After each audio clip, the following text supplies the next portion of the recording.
Abra sua Bíblia, João capítulo 5.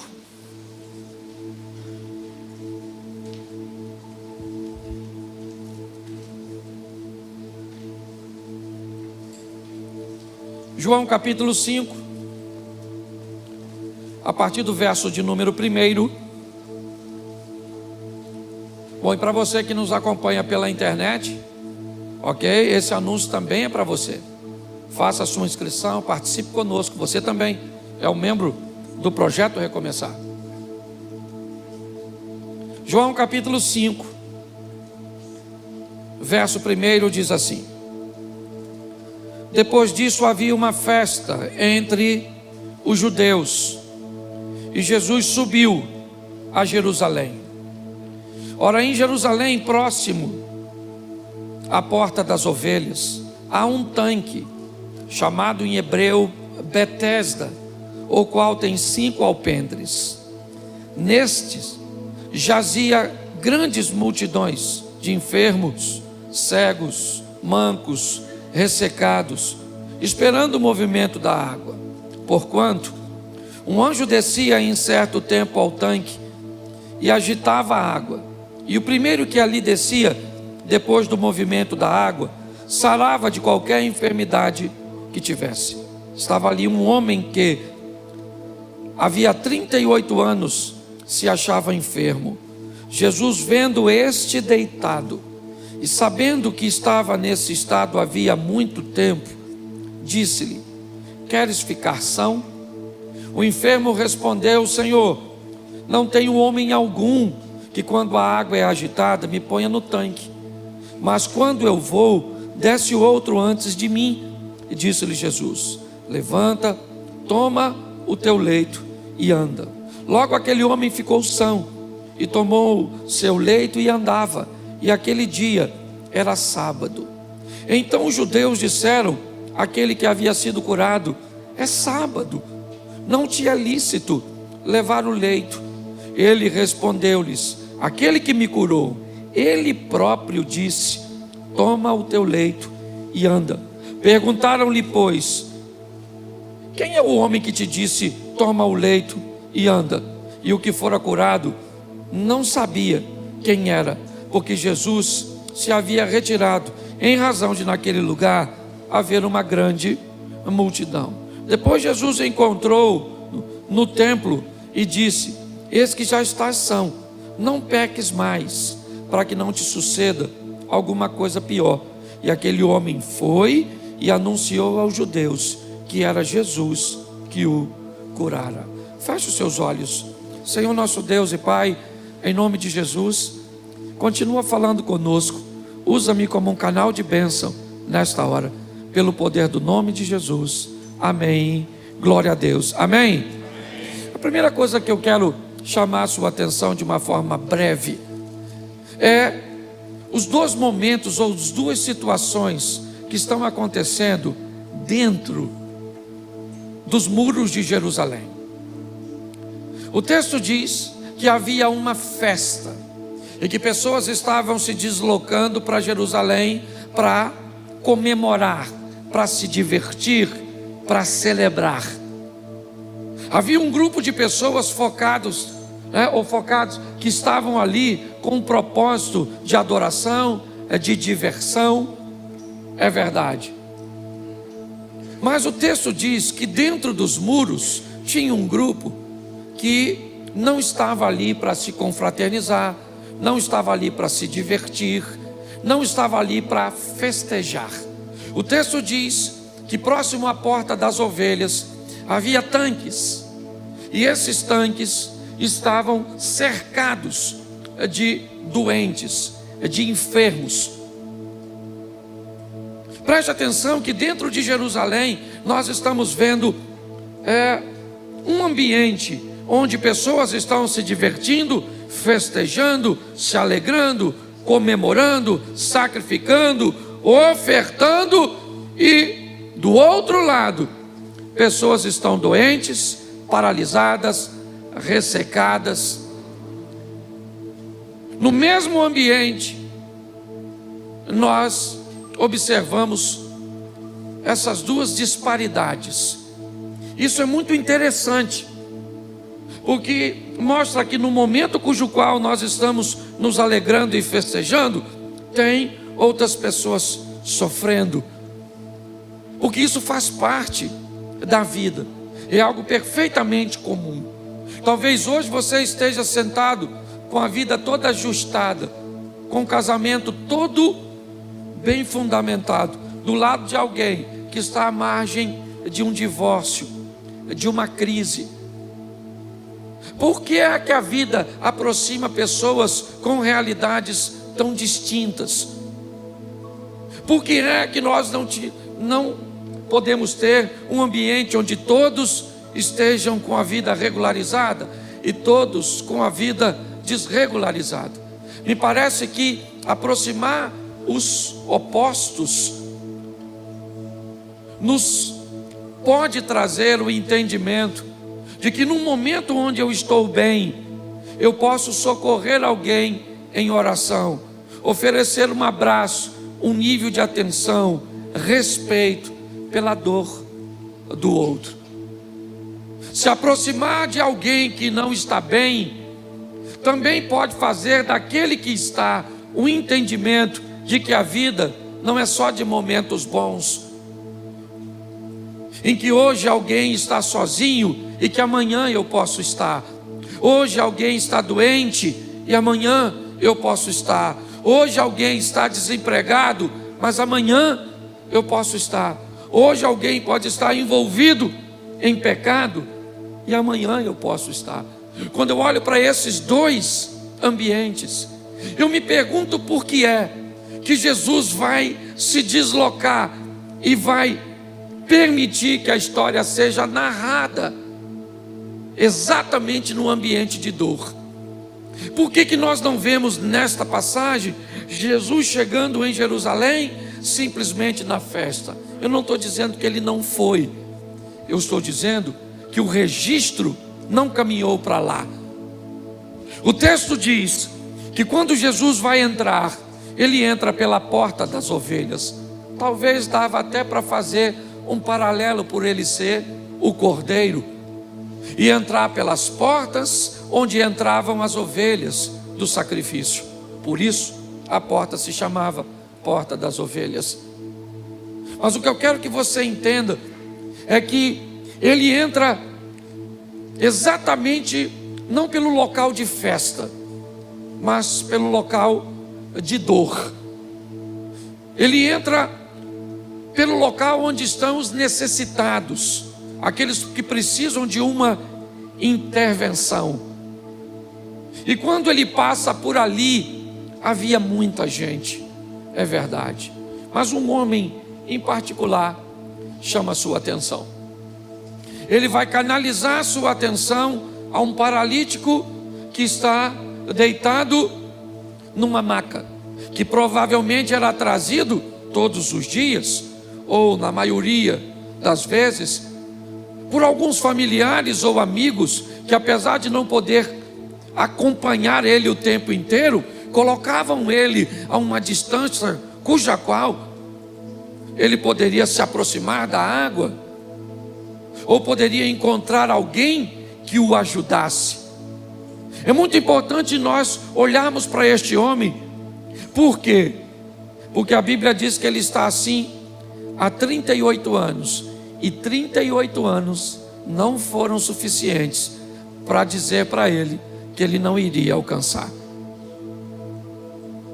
38 anos, talvez não à beira do tanque, é óbvio, mas já era para ele ter olhado para a sua situação, para seu dilema, para a sua adversidade, para a sua crise, para o seu problema, e ter estabelecido um conformismo. Mas ele não.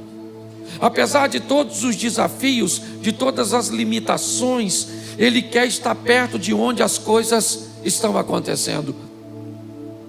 Não ficar curado, mas estar perto de quem fica. Não enriquecer, mas estar perto de quem enriquece. Não melhorar de vida, mas estar perto de quem melhora. Não restaurar sua família, mas estar perto de quem restaura. Com certeza introduz numa pessoa sadia a expectativa de que uma hora vai chegar a sua vez. Eu não sei há quanto tempo você está à margem, vendo as coisas acontecerem no casamento dos outros, no filho dos outros, na porta de emprego dos outros, no ministério dos outros, e parece que não acontece com você. Talvez você teria inúmeros motivos pelo qual já sofreu, já passou, para não estar aqui hoje. Você está porque Deus tem te dado resistência, porque Deus tem te fortalecido, porque, como disse Jó, aquele que há de vir virá e não tardará. Eu vou me posicionar até a hora do meu milagre. Mas o texto diz que Jesus chega, olha para o homem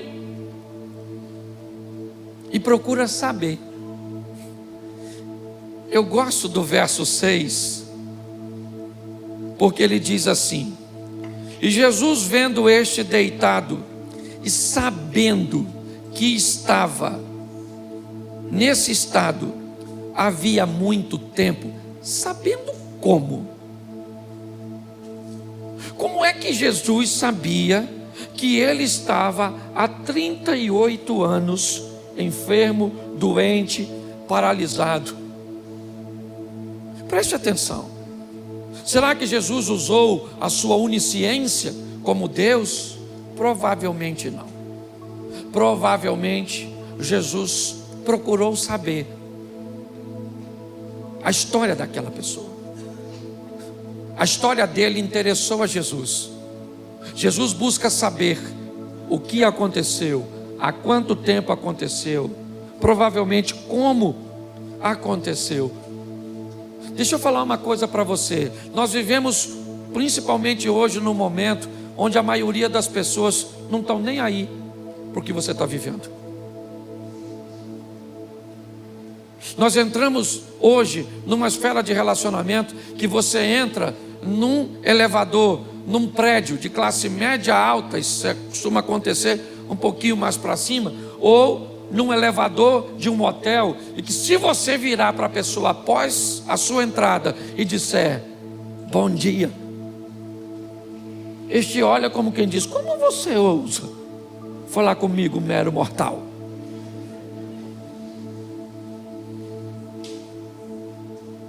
Hoje a grande maioria das pessoas estão focadas em si mesmo, preocupada com seus próprios problemas, com suas próprias adversidades. Quando Jesus chega e vê aquele homem, quem diria se Jesus se interessaria por ele para saber o que ele está atravessando?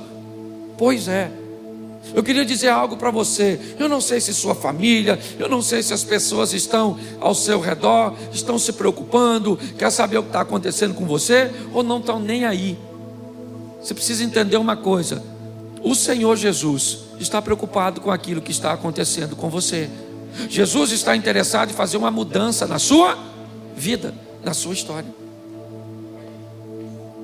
Ele chega ali, olha para aquele homem, busca saber o que estava acontecendo, e aí Jesus pergunta para ele: você quer ficar curado? Qual era a resposta? Qual era a resposta? Sim, claro que eu quero ficar curado. Óbvio. Chegou alguém para me levar no tanque, finalmente. Provavelmente esse moço vai dizer: vou ficar contigo aqui, e se hoje a água mexer, eu te jogo lá. Só que quando Jesus pergunta a ele: você quer ficar curado? Ele não diz que quer. Ele disse: Senhor, não tem homem algum que quando é agitada me ponha no tanque. Senhor, para falar a verdade para o Senhor, ninguém está nem aí porque eu estou vivendo. A verdade é que ninguém se preocupa comigo. A verdade é que eu estou envolto a essa multidão, porque o texto diz que tinha uma multidão, mas aqui é cada um por si. Ninguém está interessado. Ninguém observa a minha paralisia, ninguém observa a minha dor. Hoje, Por mais que aqui seja a igreja, um ambiente religioso, do príncipe da paz. Eu vim agora de um evento, semana passada, a conferência global de Brasília, onde quando eu estava preparando, o tema da conferência era a era do reino. Repita comigo, a era do reino. E aí eu fui preparar a mensagem da era do reino. E quando eu estou preparando a mensagem da era do reino, uma mensagem vem nitidamente ao meu coração para me começar dali.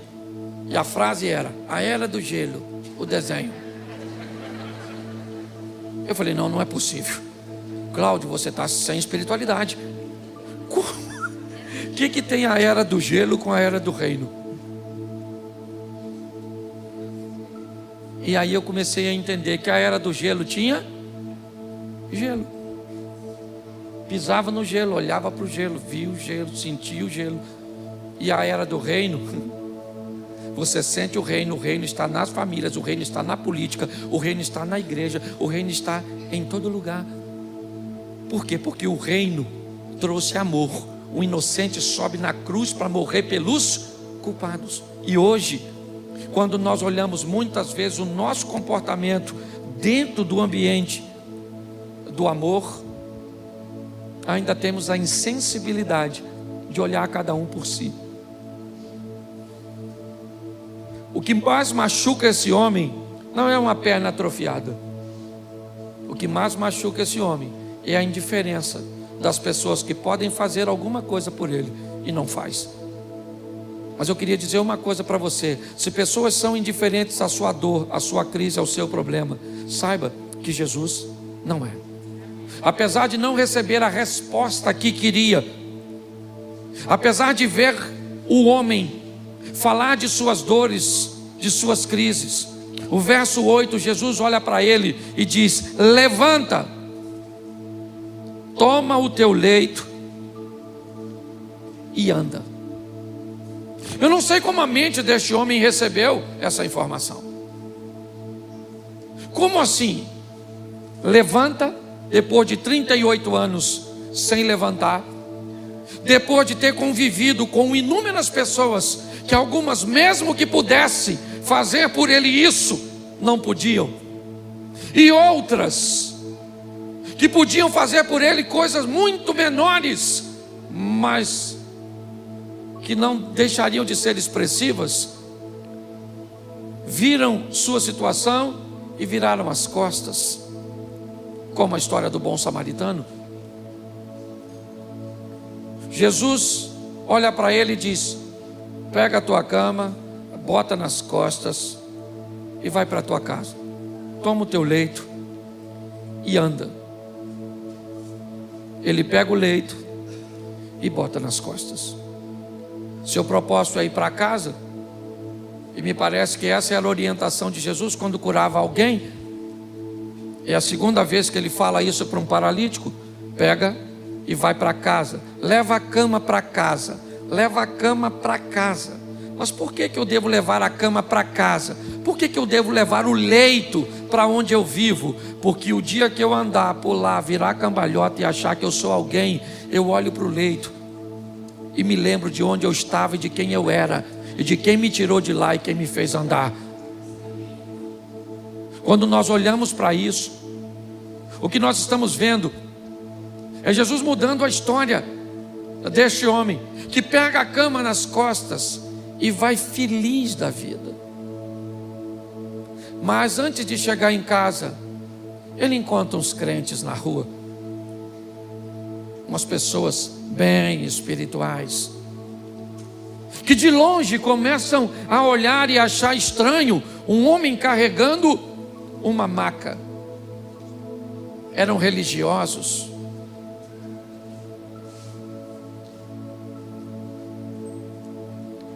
Quanto tempo será que este homem teve perto do tanque? Será que algum desses crentes alguma vez passou por aquelas portas, ou pela porta das ovelhas, por um lugar que vivia praticamente o tempo inteiro lotado? Não. Passar por ali não era muito agradável, porque passar perto de gente que precisa de ajuda pode fazer com que crie no nosso coração o desejo de fazer uma intervenção. Eu fico me perguntando se aqueles homens que viram o cara com a cama nas costas não foram capazes de fazer uma alusão entre as pernas e a cama. A que distância será que ele estava da porta das ovelhas, um tanque dos enfermos? Provavelmente os fariseus que viram aquele homem andar com a cama nas costas não estavam indo para o tanque de Betesda, mas sim para a festa de Jerusalém. Mas vale a pena parar um pouco e, antes de ir à festa, abordar o homem que vem com a cama nas costas. Sim, vamos conversar com ele. E eles se aproximam do homem e diz: você não sabe que não é lícito carregar uma cama no sábado? Você não sabe que está errado? Você não sabe que não é certo? E ele diz assim: quem mandou? Deixa eu ler, porque eu gosto dessa tradução. Aquele que me curou, ele próprio me disse: toma o teu leito e anda. Olha o que esse cara está dizendo.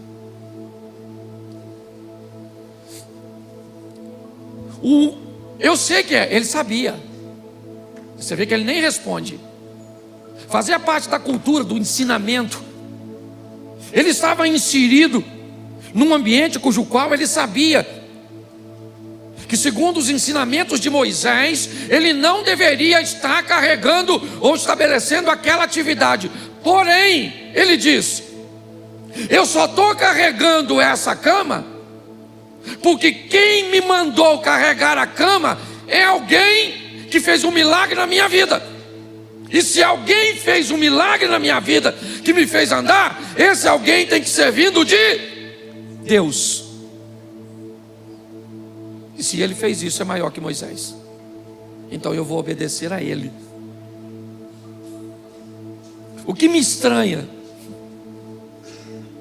nessa passagem é que, ao invés de ficar feliz com o milagre e de saber que Deus está agindo, está movendo, está curando, está fazendo, está libertando, está restaurando, o primeiro coração que deveria se alegrar com isso era dos crentes, era dos religiosos, dos escribas e dos fariseus. Mas não, eles eram a oposição. O que eles estão dizendo para o homem é: o que você faz não é certo. E o homem está dizendo: eu estou apenas obedecendo aquele que mudou a história da minha vida. É aquele que me fez andar, que me fez... Esquece a paralisia das pernas. Aqui eu não estou falando dela. Eu estou falando da paralisia da vida, do curso que se interrompeu, de uma vida que se tornou estática. Grande parte das pessoas estão paralisadas. Grande parte das pessoas estão aguardando um momento pirotécnico, onde o milagre extraordinário vai acontecer. Enquanto na vida de outras pessoas, coisas pequenininhas, pessoais, particulares, Deus está fazendo. A minha proposta para vocês, como igreja, e para mim, gente, é essa. Deixa eu fechar aqui, só falando de experiência, porque eu gosto disso, essas coisas pequenininhas, insignificantes. Para você pode não ser nada, mas para mim é extraordinário, porque eu vejo a mão de Deus. Eu fui pregar em São Paulo, de São Paulo eu fui para Natal. E aí tinha pedido Mary para ficar em São Paulo, e peguei meu voo estava para Congonhas. Eduardo está aqui, sabe bem como é que funciona a logística. estava para Congonhas. E aí de repente a minha turminha resolveu ir, os filhos e a nora, né, a mãe ela está aqui, e foram para Campinas. E aí agora eu teria que sair de Natal e ir para Congonhas, pegar um carro e ir para Campinas na sexta-feira, 5 horas da tarde. Eu ia levar umas 3, 4 horas por causa do trânsito. Aí eu falei assim com o senhor: Senhor, será que não dá para trocar para um voo para Campinas? Não, mas tinha que ser de graça, porque para trocar em cima da hora eles trocam, sim ou não? Mas a gente tem que vender uns 2 dentes da frente. Eu falei, eu queria de graça, para ficar fácil, assim, maneiro, porque eu já descia em Campinas, o pessoal me buscava de Americana. E fui 1 hora mais cedo para lá, conversando com Deus. Cheguei lá, um rapazinho me atendeu. Falei, amigo, olha que coisa fácil para fazer: me tirar no voo de um aeroporto para me botar no voo de outro. Aí ele bateu lá, olhou. Aí já gostei, que ele falou assim: se tiver vaga, eu coloco. Falei, oh, que garoto bom. Ele falou assim: consegui. Falei, ó, que beleza. Eu estava em Natal, o voo saía Natal, Recife, Viracopos, Campinas. Quando de repente eu olho na minha passagem para ver onde eu vou sentar, estava a letra G. Eu falei, o voo da Azul não tem G, é só A, B, C e D. Falei, isso é um avião maior. Falei, agora eu quero saber, 3 horas de viagem, Recife. Perguntei à menina assim, vê se essa letra G é no meio, porque 3 horas apertadinho, vai que a gente, ao invés de estar sentado perto do templo do Espírito, é de uma catedral.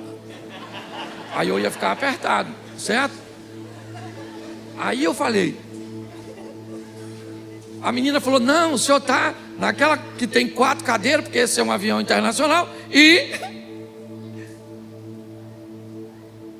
o senhor está na lateral. Quando ela falou isso, eu peguei, mas não raciocinei, saí e olhei pelo vidro. Quando eu olhei pelo vidro, era um avião que faz as viagens internacionais, normalmente de São Paulo para Orlando. E quando eu vi, eu lembrei que tinha classe executiva, que nós vai deitado. Menino, para que eu vi? Eu fui lá e falei com Deus, Senhor, deitado, hein? Pô, deitado seria maneiro, caramba. Tô cansado pra caramba. Deitado, mas vou lá de novo. Agora já não mais no balcão, mas lá na menina que eu tinha perguntado. Quando eu cheguei lá, eu falei com ela, está muito lotado o voo? Aí ela falou, mais ou menos. Mas eu acho que dá para botar o senhor umas 3 ou 4 cadeiras na frente, na saída de emergência, que fica melhor. Eu olhei para ela. Falei, não é nada disso, boba. Eu estou querendo executiva, deitado. Aí ela olhou para mim, isso eu falando aqui, ó, eu e o Eterno. Ela falou assim, faz o seguinte, pastor. Quando ela falou pastor, eu falei, Deus entrou de voadora agora. Eu estava de máscara. Aí ela falou assim, faz o seguinte, pastor, senta ali, que se tiver uma vaga na executiva, eu boto o senhor. Agora sentou eu e agora eu fiquei parado, pensando, Senhor, como é que eu vou fazer agora? Oro para alguém não vir, se machucar, se ferir, vira o feiticeiro, como é? Porque quando você vai orar, você tem que ter cuidado, querido. Eu falei, Senhor, não querendo mal para ninguém, apenas o meu bem. Você acredita que eu cheguei lá, ela fez assim, falou, pastor, 2G. Vai quietinho na executiva, que Deus te abençoe. Eu falei, menino, você é casado? Ela falou, eu sou. Eu falei, fala para o seu marido cuidar de você bem. Você viver bastante tempo para fazer isso aqui mais vezes para os outros. Deixa eu falar uma coisa para você, querido. Deus está preocupado com os mínimos detalhes, porque isso é intimidade. Busque as coisas pequenas. O que era isso? Ir numa cadeira ou em outra não alterava nada, sim ou não? Pô, se não desse para fazer a troca de um aeroporto para o outro de graça, tinha dinheiro para pagar, sim ou não? Mas a cada detalhe você começa a ver. A cor que você pede, Deus providencia. O horário que você pede, Deus providencia. Você começa a ver que Deus está na sua vida e você está com Ele. Ele sabe tudo a seu respeito. Olhe para isso com um pouquinho mais de cuidado. Posso ouvir um amém? Saia daqui para colocar uma semana na sua vida perto de Deus de uma maneira especial.